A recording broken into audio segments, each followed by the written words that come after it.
কেউ কাউকে ছুঁয়ে কথা দিয়ে কথা না রাখলে সেই মানুষটা মরে যায় না, কিন্তু ছুঁয়ে দেওয়া বিশ্বাসটা ঠিকই মরে যায়। কাছের মানুষগুলির অবহেলা বড্ড ভয়ঙ্কর, যা একটা মানুষকে ধীরে ধীরে মৃত্যু অবধি নিয়ে যেতে পারে। ভুলতে যদি সবাই পারত, তাহলে মনে রাখত কারা? ভোলা যদি এতটাই সহজ হতো, তবে দুঃখ পেত কারা? হয়তো এটাই আমার শেষ অভিমান, কারণ আমি এবার তোমাকে বোঝানোর জায়গায় নিজেকে বুঝিয়ে নেব। জীবন এই দুইটা কথা শিখিয়ে দিয়েছে।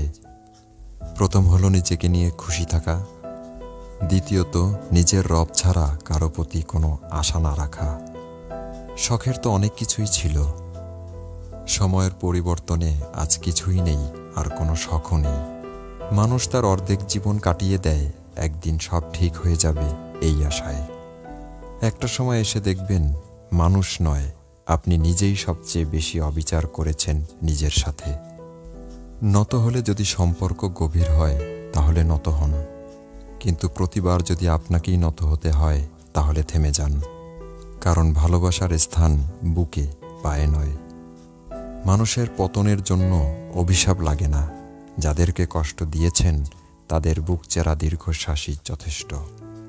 দুর্বল কেউ নয়, কিছু পরিস্থিতি মানুষকে দুর্বল বানিয়ে দেয়, আর কিছু মানুষ সেই দুর্বলতার সুযোগ নিয়ে নিজেকে শক্তিশালী ভাবতে শুরু করে।